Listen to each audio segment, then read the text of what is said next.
دیکھنا یہ ہے کہ حیات اور موت کا معیار کیا ہے. ہم کسے زندہ کہتے ہیں اور کسے مردہ کہتے ہیں, اور قرآن نے کسے زندہ کہا ہے اور کسے مردہ کہا ہے. ہلاکت اور شہادت کا معیار کیا ہے. ہم کسی کو چلتا پھرتا دیکھتے ہیں تو کہتے ہیں یہ زندہ ہے, کھاتا پیتا دیکھتے ہیں تو کہتے ہیں یہ زندہ ہے, اگر سانس رک جائے تو کہتے ہیں کہ یہ مر گیا ہے.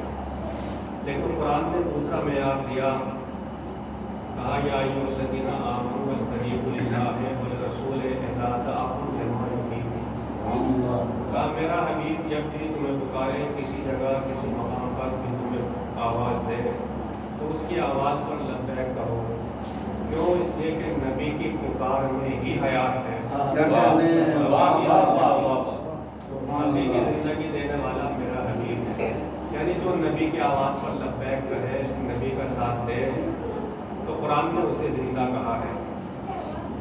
اور جو نبی کی آواز پر لبیک نہ کہے, نبی کو چھوڑ کر چلا جائے, تو قرآن نے اسے کہیں پر اندھے سے تعبیر کیا, کہیں پر بہرے سے گونگے سے تعبیر کیا, کہیں پر کہا قلوب لا یفقہون بہا وأعین لا یبصرون بہا وآذان لا یسمعون بہا اولئک کالانعام بل اضل.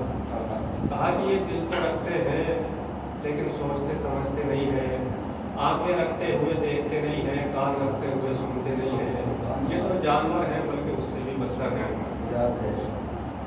تو پہلے مقام نبوت کو دیکھیں, مقام رسالت کیا ہے. کہا کہ وما تکون من شعر وما تتلو منہ من قرآن وما تعملون من عمل الا كنا علیکم شہود.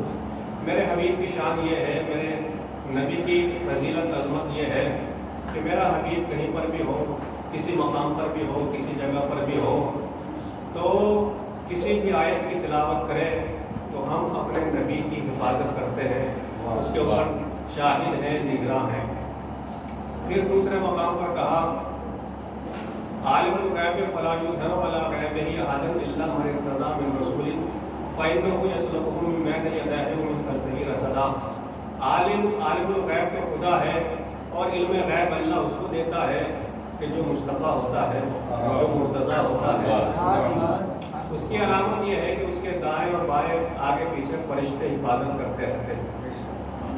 مقام نبوت یہ ہے کہ فلا وربک لا یؤمنون حتی یحکموک فیما شجر بینہم ثم لا یجدوا فی انفسہم حرجا مما قضیت ویسلموا تسلیما.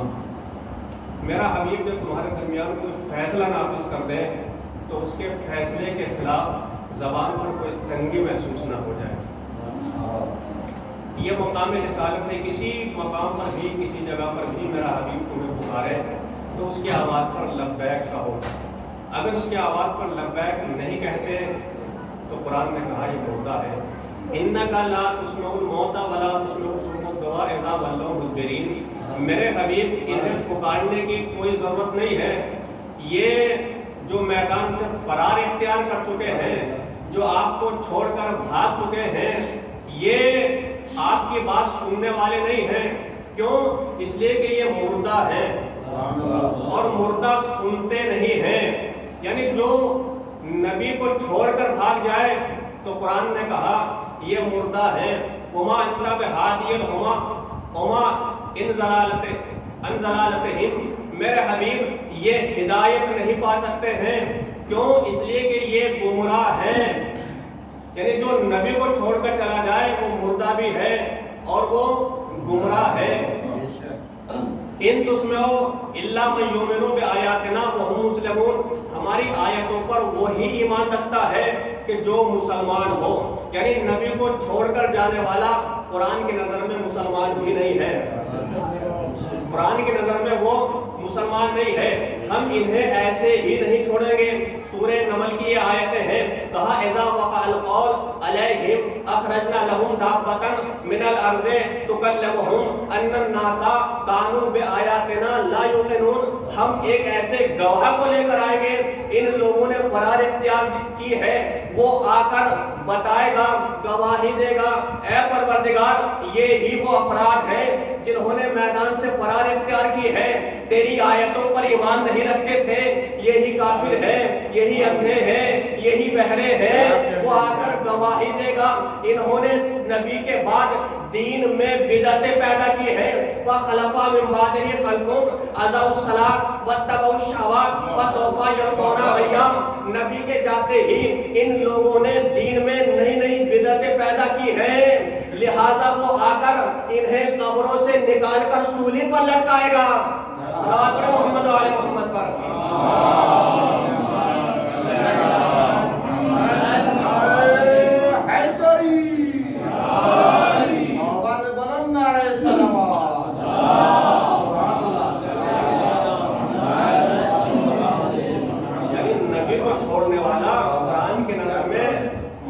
ہے.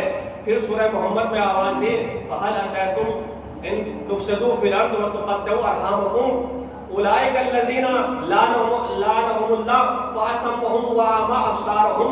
کہا کہ یہ افراد کہ جب انہیں منصب ملتا ہے، انہیں دولت ملتی ہے، انہیں شہرت ملتی ہے، یا یوں کہا جائے انہیں خلافت ملتی ہے، تو یہ فساد پیدا کرنے لگتے ہیں، یہ قطع رحمی کرتے ہیں، یہ صلہ رحمی نہیں کرتے. تو قرآن نے کہا کہ اللہ کی ان لوگوں کے اوپر لعنت ہے. اور یہ اندھے بھی ہیں، یہ گونگے بھی ہیں، ان لوگوں نے نبی کا ساتھ نہیں دیا ہے، جنگ سے فرار اختیار کی ہے. قرآن نے کہا افلا یتدبرون القرآن ام علی قلوب اقفالها. ان لوگوں کے بارے میں سوچنا چاہیے، تدبر کرنا چاہیے، یہ کون افراد ہیں. پھر قرآن نے ہی ان کے نام بتائے. ان الذین ارتدوا علی ادبارہم من بعد ما تبین لهم الہدی الشیطان سولهم واملی لهم. یہ وہ افراد ہیں جو اندھے ہیں، جو گونگے ہیں، جو بہرے ہیں، جن پر اللہ کی لعنت ہے. یہ وہ ہیں کہ جو نبی کو چھوڑ کر فرار اختیار کر چکے ہیں. شیطان ان کا ساتھی بن گیا تھا اور یہ شیطان کے دوست ہیں. ام حسب الذین فی قلوبہم مرض ان لن یخرج اللہ اضغانہم. کیا ہم انہیں ایسے ہی چھوڑ دیں گے؟ ان کے دل میں جو نفاق ہے، جو بیماری ہے، یہ میدان سے جو فرار اختیار کی ہے، کیا ہم لوگوں کو نہیں بتائیں گے؟ وَلَوْ شِئْنَا لَأَرَيْنَاكَهُمْ وَلَعَرَفْتَهُمْ بِسِیمَاهُمْ. اگر ہم چاہیں تو میرے حبیب ہم ان کے نام بتا سکتے ہیں، آپ انہیں چہرے سے ہی پہچان سکتے ہیں. فَلَا تَعْرِفَنَّهُمْ فِي لَحْنِ الْقَوْلِ. آپ انہیں ان کی زبان سے، ان کے لہجے سے، ان کے گفتگو سے، ان کے کلام سے ہی انہیں پہچان لیں گے. یہی منافق ہے، ان کے دلوں میں بیماری ہے، ان کے دلوں میں بیماری ہے. یہی وہ افراد ہیں کہ جو میدان سے آپ کو چھوڑ کر بھاگے ہیں. یعنی جو نبی کی رسالت میں شک کرتا ہوا نظر آئے، نبی کے دماغ پر شک کرتا ہوا نظر آئے، نبی کی تحریر میں شک کرتا ہوا نظر آئے، وہی وہ افراد ہیں جن کے اوپر اللہ کی لعنت ہے. قرآن کی نظر میں وہ مردہ ہے. صلوات پڑھیں محمد و آل محمد پر.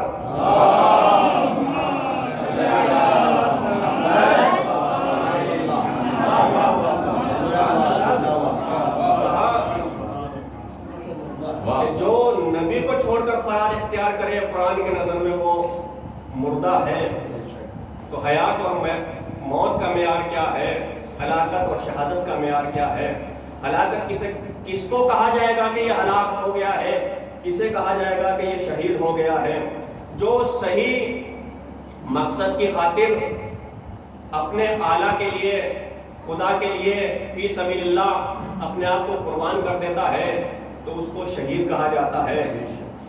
اور یہ شہادت کا جذبہ، قربانی کا جذبہ سب میں پایا جاتا ہے، جمادات میں، نباتات میں، اس لیے کہ زمین دو طرح کی ہے۔ ایک زمین وہ ہے جو بنجر ہے، جس میں صلاحیت نہیں ہوتی، دوسری زمین وہ ہے کہ جو زندہ ہے، اس میں اگر دانے ڈال دیے جائیں تو اس میں اس طرح کے اجزاء ہیں جس میں قربان ہونے کی صلاحیت ہے، فنا ہونے کی صلاحیت ہے۔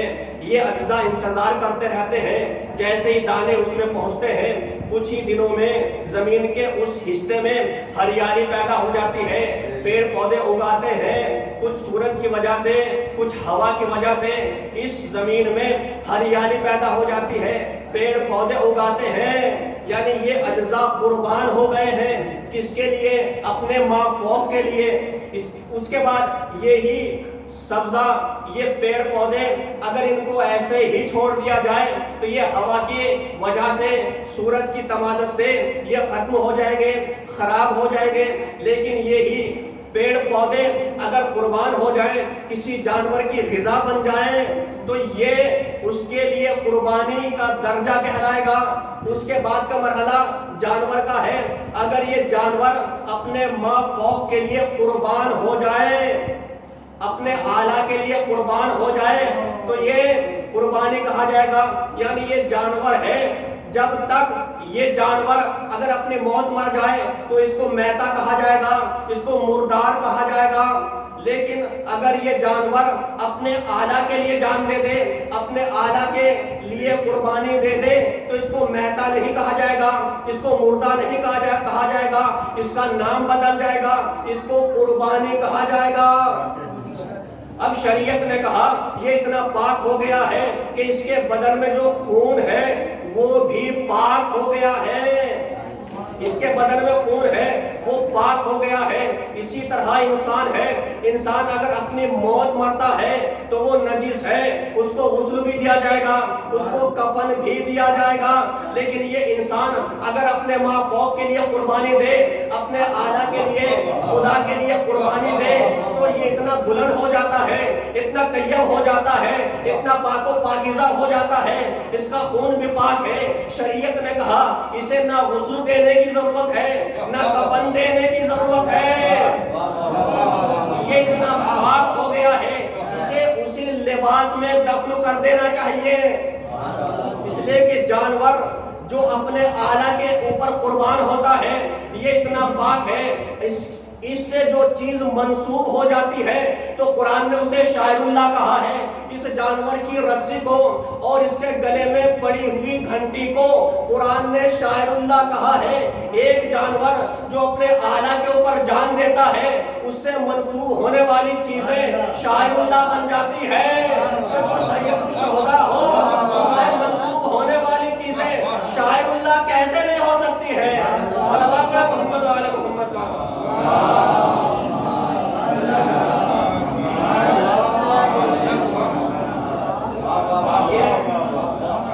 صحیح مقصد کی خاطر اپنے اعلیٰ کے اوپر، اپنے ماں فوق کے اوپر قربان ہونا، اس کو شہادت کہا جاتا ہے۔ اور انسان ہر چیز اللہ نے، یہ انسان جس کو دیکھا تو اس کے سامنے سجدہ ریز ہو گیا، پہاڑوں کو دیکھا، چاند سورج کو دیکھا تو اس کے سامنے سجدہ ریز ہو گیا، تو خدا نے کہا اے انسان ہم نے تجھے اشرف المخلوقات بنایا ہے، تو دوسروں کے سامنے جو سجدہ ریز ہوتا ہے، خلق لکم ما فی الارض جمیعا، ہم نے اس پوری کائنات کو تیرے لیے خلق کیا ہے، یعنی ہر چیز انسان کے لیے خلق ہوئی ہے، تو انسان کو کس کے لیے خلق کیا ہے؟ کہا کہ وما خلقت الجن والانس الا لیعبدون، ہم نے انسان کو اپنے لیے خلق کیا ہے، ہر چیز کو انسان کے لیے خلق کیا اور انسان کو اللہ نے اپنے لیے خلق کیا ہے۔ انسان کو تو یہ شہادت وہ ہے کہ شہید خطرات کو، مصیبتوں کو، پریشانیوں کو سمجھتا ہے کہ اگر میں شہید ہوں گا تو یہ خطرات ہیں، یہ تمام پریشانی، مصیبتیں اور خطرات کو دیکھتے ہوئے وہ قدم بڑھاتا ہے تو اور ہلاکت وَلَا تُلْقُوا بِأَيْدِيكُمْ إِلَى التَّهْلُكَةِ، تو اللہ نے ہلاکت سے منع کیا ہے، شہادت سے منع نہیں کیا ہے۔ یہ شہادت اتنا عظیم مرتبہ ہے، اتنا عظیم رتبہ ہے کہ نبی نے فرمایا کہ ہر نیکی کے اوپر ایک نیکی ہے، لیکن شہادت ایک ایسی نیکی ہے اس سے اوپر کوئی نیکی ہے ہی نہیں ہے۔ تو اگر تمہیں مرنا ہے تو ایسے کے اوپر مرو جو تمہیں مرنے ہی نہ دے۔ جب معصوم سے پوچھا مولا یہ جسم فنا ہونے والا ہے، خراب ہونے والا ہے، تو اس جسم کا فائدہ کیا ہے؟ تو امام نے یہی کہا، امام نے کہا اگر ہماری محبت، ہماری صحیح محبت تمہارے دل میں ہوگی تو نہ تمہارا جسم خراب ہوگا، نہ تمہارا کفن خراب ہوگا۔ یہی وجہ ہے کہ مرنے والا یہ تمنا کرتا ہے رب ارجعونی لعلی اعمل صالحا فیما ترک، پروردگار مجھے دنیا میں پلٹا دے تاکہ مجھ سے جو عمل صالح چھوٹ گیا ہے میں اس کو انجام دوں۔ یعنی یہ اللہ کو مان رہا ہے، نمازیں پڑھ کے گیا ہے، روزے رکھ کے گیا ہے، پھر بھی کہہ رہا ہے جو عمل صالح مجھ سے چھوٹ گیا ہے میں اس کو انجام دوں گا۔ تو مولا نے فرمایا ہر مرنے والے کے پاس میں پہنچتا ہوں۔ معلوم یہ ہوا جب قبر میں امامت کا سوال ہوگا اور یہ امامت کے بارے میں کچھ بتا نہیں پائے گا، تب اس کی سمجھ میں آئے گا بغیر امامت کے نہ توحید کام آئے گی نہ نبوت کام آئے گی۔ صلوات پڑھیں محمد و آل محمد پر۔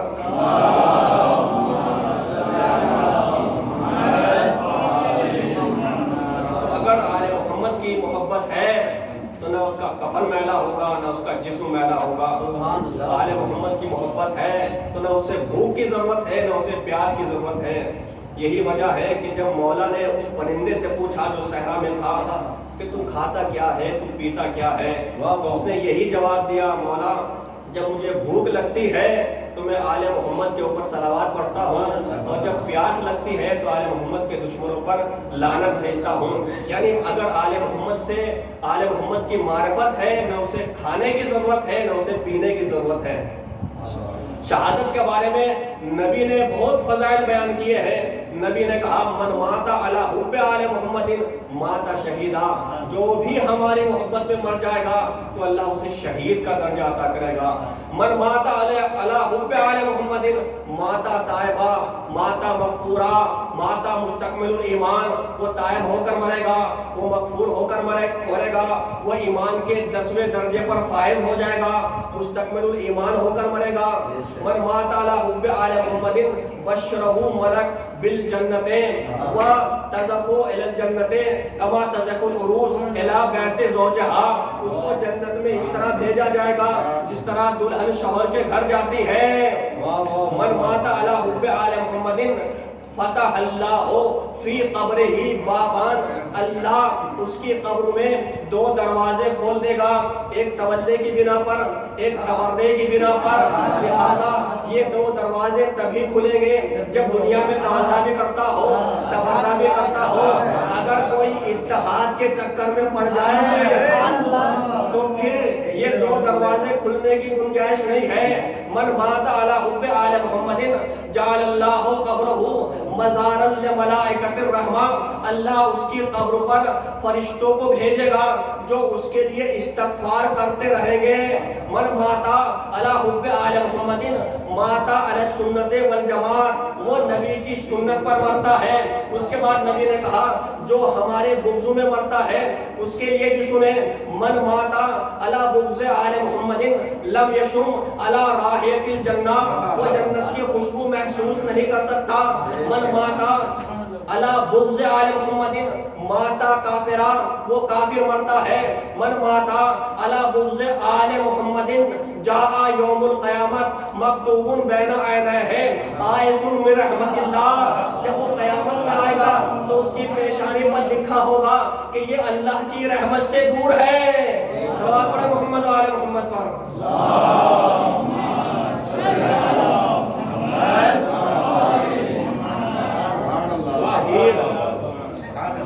شہادت کم سے کم دو کام کرتی ہے کہ اپنے قاتل کو چھپنے نہیں دیتی ہے اور اپنی شہادت کا پتہ دیتی ہے۔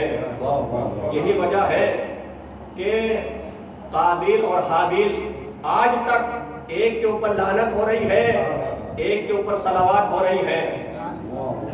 تو ہر ایک کو شہید کا نام نہ دیا جائے، جو بھی خون میں لت پت ہو، ہر ایک کو جو بھی مر جائے ہر ایک کو شہید کہا جائے، بلکہ اللہ نے قید لگائی ہے قتلوا فی سبیل اللہ، جو اللہ کی راہ میں قتل ہو۔ تو یہ سبیل کہتے کسے ہیں؟ یہ اللہ کی سبیل کیا ہے؟ تو قرآن نے آواز دی هل انبئکم بشر من ذلک مثوبۃ عند اللہ من لعنہ اللہ وغضب علیہ، کیا میں تمہیں ان افراد کے بارے میں بتا دوں کہ جو سب سے شریر افراد ہیں، جو سب سے شریر افراد ہیں اس دنیا میں، وہ ہیں کہ جن کے اوپر اللہ نے لعنت بھیجی ہے، جن کے اوپر اللہ نے اپنا غضب نازل کیا ہے۔ وَجَعَلَ مِنْهُمْ الْقِرْدَةَ وَالْخَنَازِيرَ وَعَبْدَ الطَّاغُوتَ، ان میں سے اللہ نے بعض کو بندر بنایا ہے، بعض کو خنزیر بنایا ہے، بعض کو عبد الطاغوت بنایا ہے۔ اولئک شر مکانا واضل عن سواء السبیل، یہ تینوں وہ ہیں ان کا سب سے برا ٹھکانہ ہے، یہ سبیل سے بہک چکے تھے۔ یعنی سبیل سے جو بہک جائے، ایک کو اللہ نے بندر سے تعبیر کیا، دوسرے کو خنزیر سے تعبیر کیا، تیسرے کو شیطان کے پجاری سے تعبیر کیا۔ یعنی یہ سبیل سے بہکنے والے یہ تینوں یا تو بندر ہیں یا خنزیر ہیں یا پھر شیطان کے پجاری ہیں۔ قرآن آگے بڑھا الا لعنۃ اللہ علی الظالمین الذین یصدون عن سبیل اللہ ویبغونها عوجا وهم بالآخرۃ هم کافرون، ظالمین کے اوپر اللہ کی لعنت ہو، یہ سبیل سے لوگوں کو روکتے ہیں۔ یعنی جو سبیل سے لوگوں کو روکے تو قرآن کی نظر میں وہ ظالم ہے۔ پھر قرآن نے کہا ربنا اتانا وسادتنا وکبراؤنا فاضلونا السبیل ربنا اتیہم ضعفین من العذاب ولعنہم لعنا کبیرا۔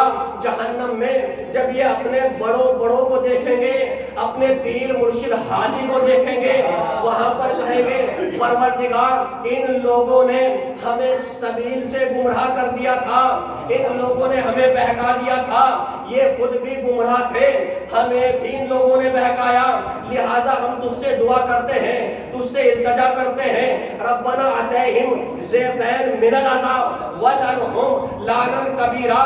پروردگار ان لوگوں کے اوپر تو دوہرا عذاب نازل کر، یہ سبیل سے بہکے ہوئے تھے، ان لوگوں نے ہمیں گمراہ کر دیا ہے، تو دوہرا ان کے اوپر عذاب نازل کر، اور تیرے پاس جو سب سے بڑی لعنت ہے وہ ان کے اوپر بھیج۔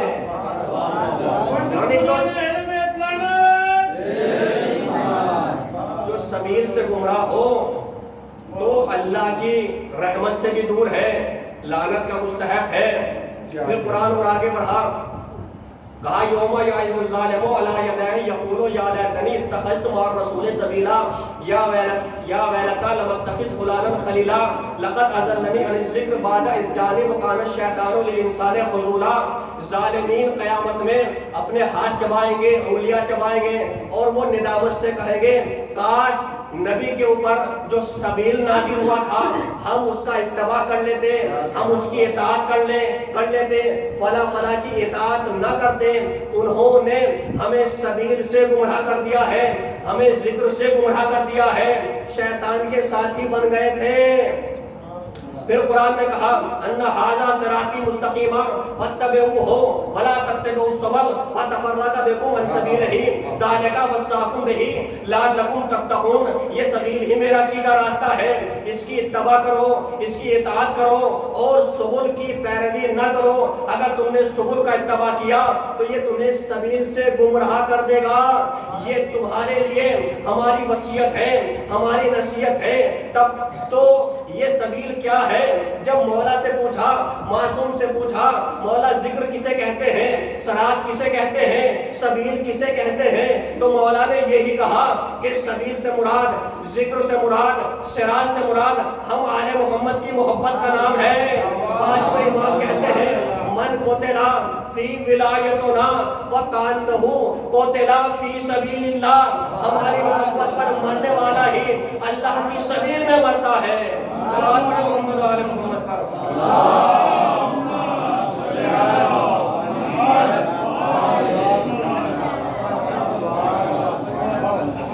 ہماری محبت پر مرنے والا اللہ کے سبیل میں مرتا ہے۔ شہید کا بہت بڑا مقام ہے۔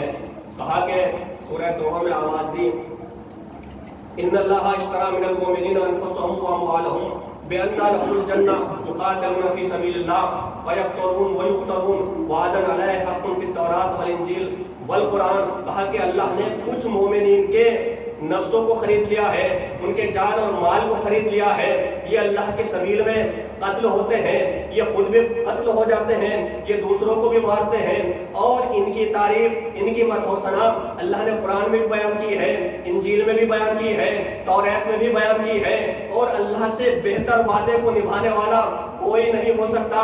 وعدن علیہ من اوفا بعہدہ من اللہ، اللہ سے زیادہ وعدے کو پورا کرنے والا کون ہو سکتا ہے؟ وابشروا ببیعکم الذی بایعتم بہ، ان لوگوں نے اللہ سے سودا کیا ہے، اپنی جان اور اپنا نفس، اپنا مال انہوں نے اللہ کو بیچا ہے، انہوں نے بہت اچھی تجارت کی ہے۔ ذالک ببیعکم الذی بایعتم بہ، ذالک هو الفوز العظیم، یہ بہت بڑی کامیابی ہے۔ لیکن یہ بہت بڑی کامیابی، یہ اجر، یہ مقام، یہ منزلت انہیں ایسے ہی نصیب نہیں ہوئی ہے، ان کی صفتیں اللہ نے بیان کی ہے۔ التائبون العابدون الحامدون السائحون الراکعون الساجدون الآمرون بالمعروف والناہون عن المنکر وبشر المؤمنین۔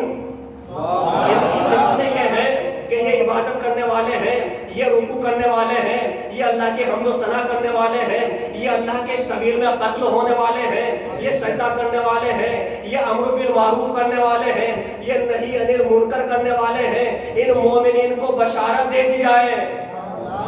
اے پروردگار، یہ مومنین کون ہیں جنہوں نے تیری راہ میں اپنی جان کا نذرانہ پیش کیا ہے؟ تو قرآن نے کہا ہم نام نہیں لیتے ہیں، ہم نام ذکر نہیں کرتے ہیں، ہم صفتیں ذکر کرتے ہیں، ہم صفتیں بیان کرتے ہیں۔ تب مصداق ڈھونڈنا آپ کا کام ہے۔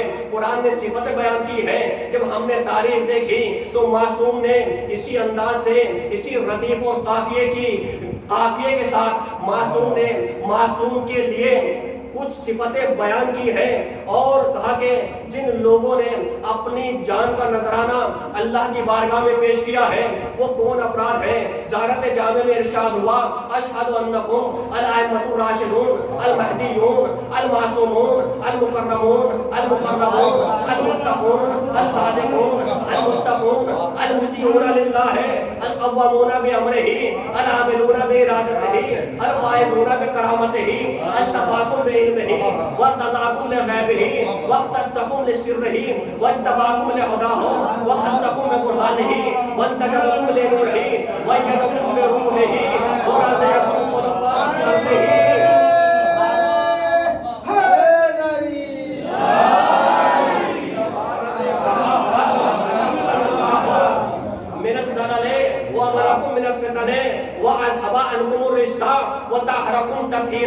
یہی وہ افراد ہیں جو اللہ کے مقرب ہیں، جو اللہ کے نزدیک مقرب بندے ہیں، اللہ کے چنندہ یہی افراد ہیں، اللہ کی نگاہ میں سب سے افضل، اللہ کے رازدار، اللہ کے اسرار کے امین یہی ہیں۔ یہی وہ افراد ہیں جو اللہ نے انہیں چن لیا ہے، اپنے علموں کے لیے چنا ہے، اپنے راز کے لیے انہیں چنا ہے۔ یہی وہ افراد ہیں، ان سے اللہ نے رجس کو دور رکھا ہے۔ یہی وہ افراد ہیں، انہی کے ذریعے اللہ ابتدا بھی کرتا ہے، بکم فتح اللہ وبکم یختم وبکم ینزل الغیث وبکم یمسک السماء ویکشف الضر۔ انہی کی وجہ سے اللہ ابتدا کرتا ہے، انہی کی وجہ سے اللہ انتہا کرتا ہے، انہی کی وجہ سے بارش نازل ہوتی ہے، انہی کی وجہ سے اللہ مشکلوں کو آسان کرتا ہے۔ ان ذکر الخیر کنتم اولہ واصلہ وفرعہ ومعدنہ وماواہ ومنتہاہ۔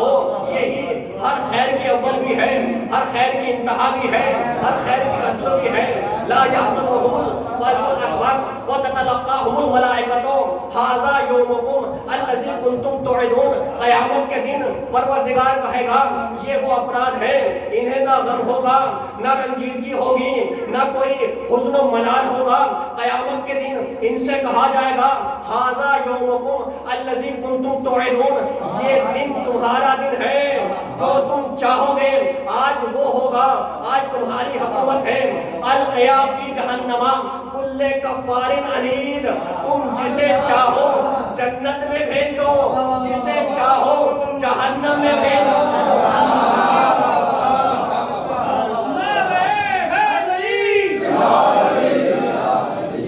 تفسیر میں ملا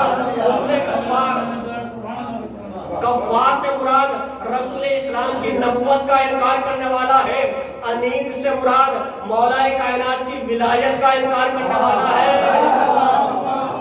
یعنی یہ کل کفار عنید، تم جسے چاہو جنت میں بھیج دو، جسے چاہو جہنم میں بھیج دو۔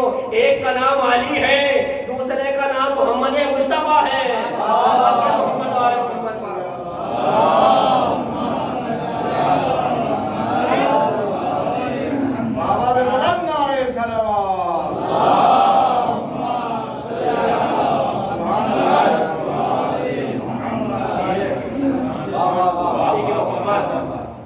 ہر جگہ کام آنے والی ہے، قبر میں، حشر میں، میزان پر انہی کی محبت کام آئے گی۔ نبی نے یہی کہا من احب علی رضی اللہ عنہ وقافہ الجنہ، جو بھی علی سے محبت کرے تو اللہ اس سے راضی ہوتا ہے اور اس کا مقام جنت ہے۔ من احب علی یقبل اللہ صلاتہ وصیامہ وقیامہ، جو علی سے محبت کرتا ہے اللہ اس کی نماز بھی قبول کرتا ہے، اللہ اس کے روزے بھی قبول کرتا ہے، اللہ اس کے قیام کو بھی قبول کرتا ہے۔ الا ومن احب علی استغفرت له الملائکہ وفتحت له ابواب الجنہ ویقال له ادخل الباب من ادخل الجنہ من ای باب شاء، یعنی ملائکہ اس کے لیے استغفار کرتے ہیں، جنت کے دروازے اس کے لیے کھول دیے جاتے ہیں۔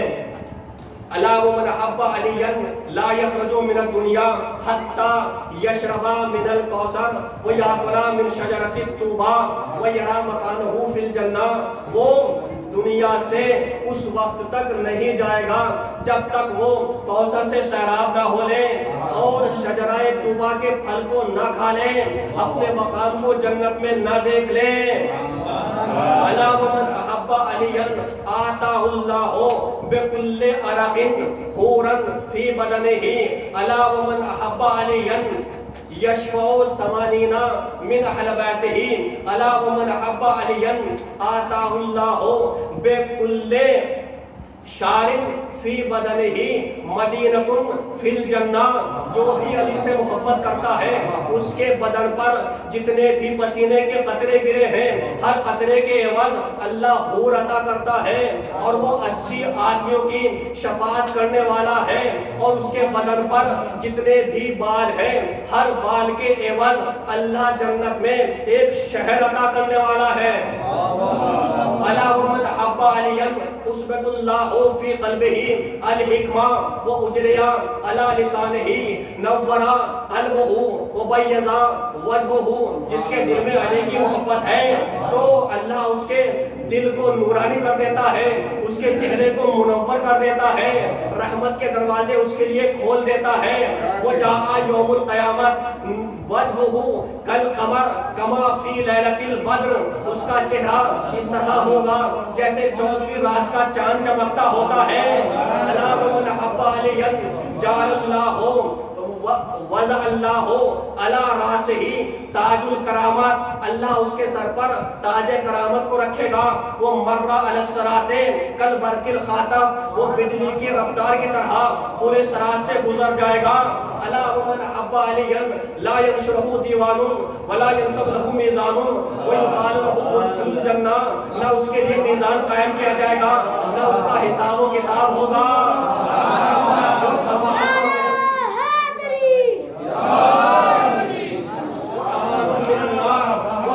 من الحساب وجواز علی الصراط، یعنی اس کے ہاتھ میں علی کا لکھا ہوا ایک جواز دیا جائے گا، جہنم سے پروانہ اس کے ہاتھ میں دے دیا جائے گا. الا ومن حب علیا زارت الملائکہ وصارت صافت الانبیاء، انبیاء اس سے مصافحہ کرنے آئیں گے، ملائکہ اس کا استقبال کرنے آئیں گے، اس کی زیارت کرنے آئیں گے. نبی نے کہا الا ومن حب علیا انا کفیلہ بالجنہ، میں اس کا ضامن ہوں، میں جنت میں جانے کا اس کے لیے ضمانت دیتا ہوں. من ذکر فضیلۃ من فضائلہ غفر اللہ الذنوب، غفر اللہ الذنوب ما تقدم وما تاخر ولو بعدد الثقلین، جو علی کی ایک فضیلت کو ذکر کرتا ہے تو اللہ اس کے اگلے اور پچھلے سارے گناہوں کو معاف کر دیتا ہے، اگرچہ وہ ثقلین کے برابر ہی کیوں نہ ہو. من کتب فضیلۃ من فضائلہ لم تزل تستغفر له ملائکہ ما دام باقیا رسم الکتابہ، اگر کوئی ایک فضیلت کو علی کی لکھ دیتا ہے جب تک وہ باقی رہتی ہے ملائکہ اس کے لیے استغفار کرتے رہتے ہیں. من سمع فضیلۃ من فضائلہ استغفرت لہ التی استمع بالسمع، جو ایک فضیلت کو سنتا ہے تو اللہ اس کے کانوں کے تمام گناہوں کو معاف کر دیتا ہے. من نظر فی فضیلۃ علی فضائلہ، جو ایک فضیلت کے اوپر نظر کرتا ہے استغفرت لہ التی استمع بالنظر، تو آنکھوں کے تمام گناہوں کو معاف کر دیتا ہے. ذکر علی عبادہ حب علی عبادہ لم یقبل اللہ عبادتا من العباد، اللہ بندوں کی عبادت کو اس وقت تک قبول نہیں کرتا الا بتولاہ والبراءۃ من اعدائہ، یعنی جب تک ان سے برات، جب تک ان سے محبت نہ کی جائے، ان کے دشمنوں سے نفرت نہ کی جائے، اللہ کسی بندے کے اعمال قبول ہی نہیں کرتا ہے. محمد و آل محمد پر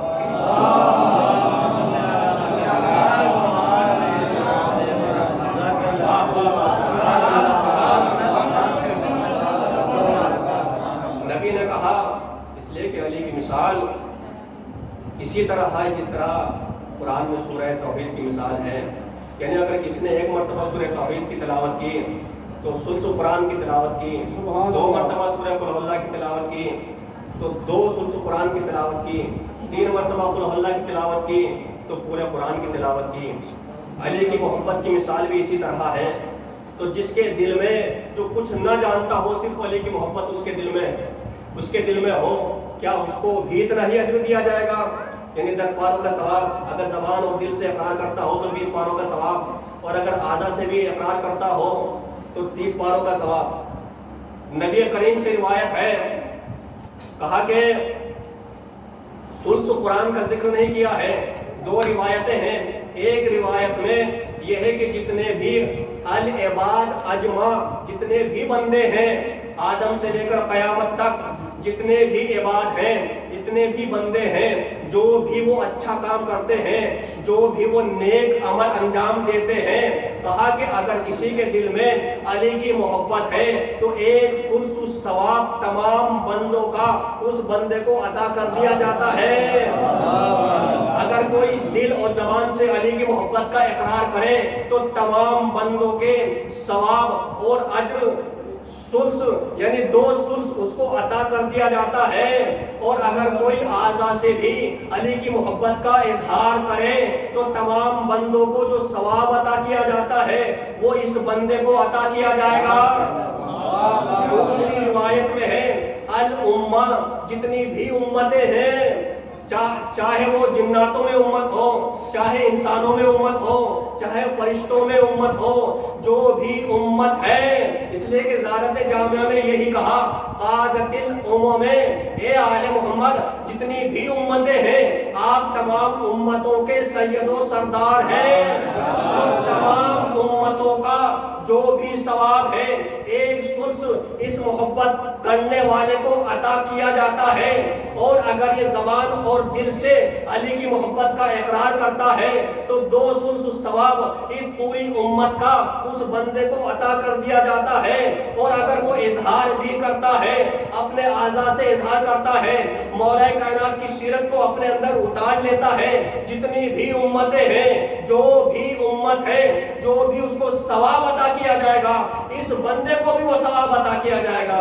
صلوات پڑھیں محمد و آل محمد پر۔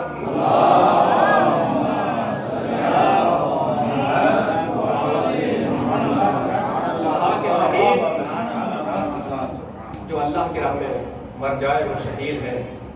کہا کہ وَقَائِيًّا مِّن نَبِيٍّ قَتَلَ مَعَهُ رَبِّيُّونَ كَثِيرٌ وَمَا وَحْنُوا لِمَا أَصَابَهُمْ فِي سَبِيلِ اللَّهِ وَمَا ضَعُفُوا وَمَا اسْتَقَامُوا وَاللَّهُ يُحِبُّ الصَّابِرِينَ۔ بہت سے نبی ایسے گزرے ہیں کہ اللہ والوں نے، اللہ کے عاشقوں نے نبی کے ساتھ ہو کر جہاد کیا ہے، اور نہ انہیں سستی پیدا ہوئی، نہ انہیں تھکن محسوس ہوئی، اور نہ وہ بدظن ہوئے، اور نہ انہیں کمزوری محسوس ہوئی۔ اللہ صبر کرنے والوں کو دوست رکھتا ہے۔ تو اس آیت کے مصداق کون ہو سکتا ہے؟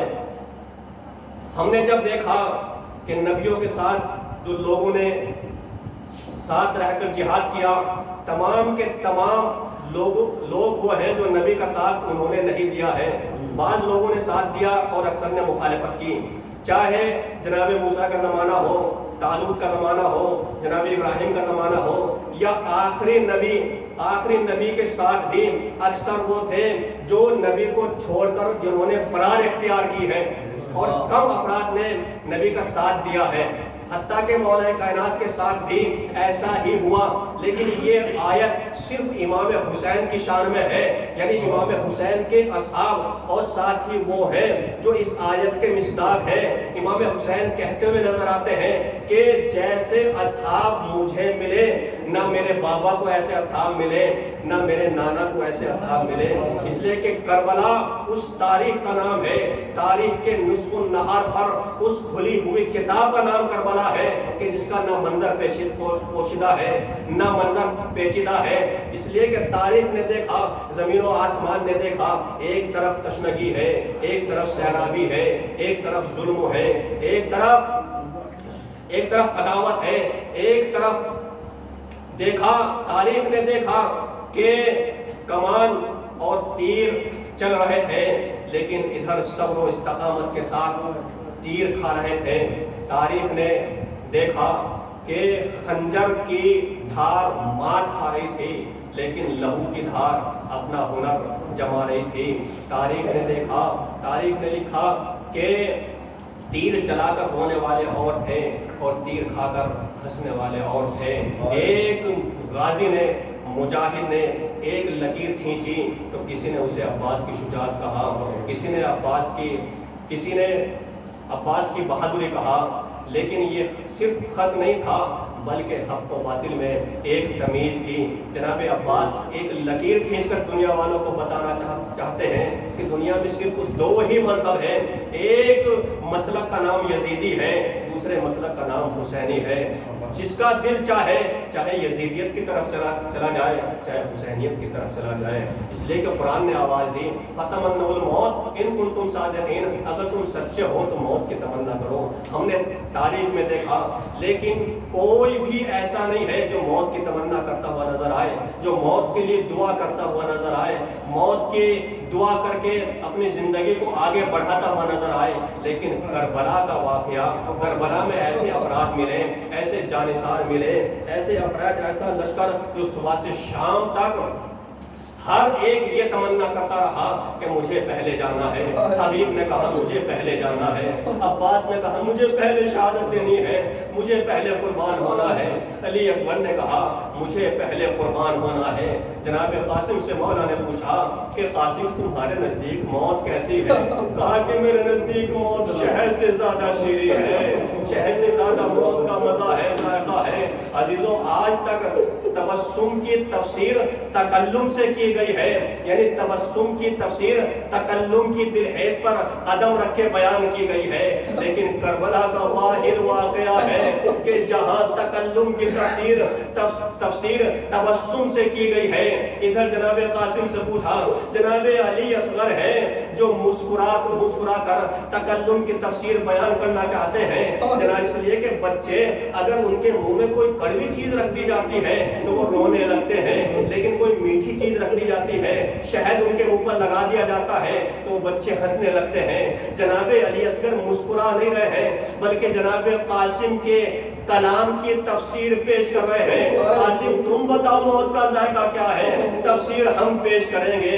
کون ہے جو علی اصغر کو سمجھ سکتا ہے؟ اس علی کو کون ہے؟ نہ دنیا نے پہلے علی کو سمجھا ہے نہ اس علی کو سمجھا ہے۔ پہلا علی نبی کے ہاتھوں پر باکمال ہے، یہ علی امام کے ہاتھوں پر باکمال ہے۔ پہلا علی نبوت کی حفاظت کے لیے کعبے سے باہر آیا ہے، یہ علی امام کی حفاظت کے لیے، امامت کی حفاظت کے لیے خیمے سے باہر آیا ہے، وہ بھی باکمال ہے، یہ بھی باکمال ہے۔ جتنے بھی سپاہی تھے تمام سپاہی گھوڑے پر نظر آئے ہیں، گھوڑے پر جاتے ہوئے نظر آئے۔ یہ واحد شہید ہے، یہ واحد ہے جو امام کے ہاتھوں پر چل کر گیا ہے۔ دنیا جسے سب سے کمزور سمجھ رہی تھی، امام حسین اسے سب سے طاقتور سمجھ رہے تھے، اس لیے کہ اسپیشل فورس سب سے آخر میں لائی جاتی ہے، سب سے بعد میں لائی جاتی ہے، اور دستاویز کتنی ہی بڑی کیوں نہ ہو اس کے لیے مہر چھوٹی ہی ہوتی ہے، اور بغیر مہر کے تمام دستاویز بیکار ہوتی ہے۔ امام حسین جناب علی اصغر کی شکل میں دستاویز کربلا پر مہر لگانا چاہتے ہیں تاکہ فتح کربلا کو کوئی شکست میں نہ بدلے، کوئی شکست میں نہ بدل دے۔ عزیزوں کربلا کا واقعہ ہے، امام حسین کربلا کی طرف سفر کرتے ہیں، راستے میں ہور ہے، راستے میں ہور نے راستہ روک دیا ہے۔ ہور کو امام حسین نے پہلے پانی پلایا، تمام لشکریوں کو جب پانی پلا چکے، آخر میں ایک شخص آتا ہے جو بہت پیاسا تھا، بہت ہی زیادہ، اس کے ہونٹ میں نہیں کھل رہے تھے، اس نے پانی طلب کیا، ایک شخص نے مشکیزے سے اسے پانی پیش کیا، اس کی یہ حالت تھی، مشکیزے سے اپنے منہ میں پانی لیا تو اس مشکیزے سے سارا پانی بہہ جاتا ہے، دوسرے مشکیزے سے اسے پانی پلایا جاتا ہے۔ لیکن کربلا میں جب امام حسین نے جناب علی اصغر کے لیے پانی کا سوال کیا تو سب سے پہلے اسی آدمی نے انکار کیا کہ حسین ہم تمہیں پانی نہیں دیں گے۔ عزیزوں امام حسین نے حر کے ایمان کو پرکھنا چاہا، ایمان کو دیکھنا چاہا، حر کے اندر کتنا ایمان ہے۔ کہا کہ حر دیکھو ہم نماز پڑھانا چاہتے ہیں، تم الگ جماعت کرو گے یا ہمارے ساتھ نماز پڑھنا چاہتے ہو؟ جناب حر نے کہا مولا میری اتنی ہمت نہیں ہے، اتنی مجال نہیں ہے، میں آپ سے الگ ہو کر جماعت کروں۔ امام نے سمجھ لیا اس کے اندر ایمان ہے، اس کے ایمان کے اوپر چوٹ لگائی۔ دوسرے امام نے اس وقت اس کے ایمان پر چوٹ لگائی کہ جب اس نے لجا میں فرش پر ہاتھ ڈالا تو امام نے اسے تنبیہ کرتے ہوئے کہا اے حر تیری ماں تیرے ماتم میں بیٹھے۔ اب یہ خاموش ہے، کوئی جواب نہیں دے سکا۔ کربلا روزے عاشور ہے، رات بھر یہ حر ٹہلتا رہتا ہے، یہ سوچتا رہتا ہے ارے خیموں سے بچوں کی آلاتش کی صدائیں بلند ہو رہی ہے، میری وجہ سے یہ بچے پیاسے ہیں، آلاتش کی صدائیں بلند کر رہے ہیں۔ ایک مورخ نے لکھا کہ کسی بھی ایک بچے نے الجو یعنی ہمیں بھوک لگ رہی ہے یہ نعرہ بلند نہیں کیا ہے، جس نے بھی نعرہ بلند کیا ہے آلاتش کا نعرہ بلند کیا ہے، اس لیے کہ کسی سے کھانا مانگنا یہ انسانیت کے خلاف ہے، لیکن پانی مانگنا انسانیت کے خلاف نہیں ہے۔ تمام بچے آلاتش کر رہے ہیں، صبح نمودار ہوتی ہے، اور امام حسین کی جانب چلتا ہے، بیٹا دیکھتا ہے کہ بابا کہاں جانے کا ارادہ ہے؟ کہا بیٹا میں جنت جانا چاہتا ہوں۔ کہا بابا اکیلے جنت جانا چاہتے ہو؟ ہم بھی آپ کے ساتھ چلیں گے۔ بیٹے کو بھی ساتھ لیا، غلام کو بھی ساتھ لیا، بھائی کو بھی ساتھ لیا، امام حسین کی جانب بڑھتا ہے۔ جناب حر نے کہا بیٹا میں بہت گناہگار ہوں، میں بہت خطا کار ہوں، میری آنکھوں پر پٹی باندھ دے، میرے ہاتھوں کو باندھ دے۔ ادھر حر امام حسین کی جانب چلتا ہے، امام حسین نے جناب عباس کو بلایا, کہا کہ بھائی عباس دیکھو ہمارا مہمان آ رہا ہے. جناب علی اکبر اور جناب عباس استقبال کے لیے جاتے ہیں. استقبال کیا, ایک مرتبہ خیمے کے قریب پہنچے, کہا کہ مولا کیا میری خطا معاف ہو سکتی ہے, میرے گناہ معاف ہو سکتے ہیں؟ امام نے کہا حور تو دنیا میں بھی سعید ہے, تیری مہر تیرا نام حور رکھا ہے, میں نے بھی تجھے معاف کیا, میرے بابا نے بھی تجھے معاف کیا. کہا کہ مولا مجھ سے برداشت نہیں ہوتا ہے کہ میں ان بچوں کی التش کی آواز سنوں. امام نے بھی نہیں روکا, اس لیے کہ کہا کہ حور ہم بہت شرمندہ ہیں, ہم تیری خاطرداری نہیں کر سکتے. امام نے بھی نہیں چاہا کہ اسے زیادہ پیاسا رکھا جائے. جناب حور میدان میں آنا چاہتا ہے لیکن بیٹے نے روک دیا. کہا بابا پہلے میں مرنا چاہتا ہوں. بیٹا میدان میں آتا ہے. ایک وہ بھی وقت آیا کہ حور کا بیٹا علی زین سے زمین پر آیا. جیسے حور بیٹے کے لاشے کے قریب پہنچنا چاہتے ہیں, کیا دیکھا کہ امام حسین بیٹے کا سر اپنے زانوں پر رکھے ہوئے بیٹھے ہیں. کہا کہ مولا یہ آپ نے زحمت کیوں کی ہے؟ کہا کہ حور ارے کیا میں تجھے جوان بیٹے کے پاس بھیجتا؟ اے مولا آپ نے حور کو یہ جواب دے دیا. ارے جب علی اکبر زین سے زمین پر آئیں گے اس وقت آپ کو سہارا دینے والا کون ہوگا, آپ کو تسلی دینے والا کون ہوگا؟ اللہ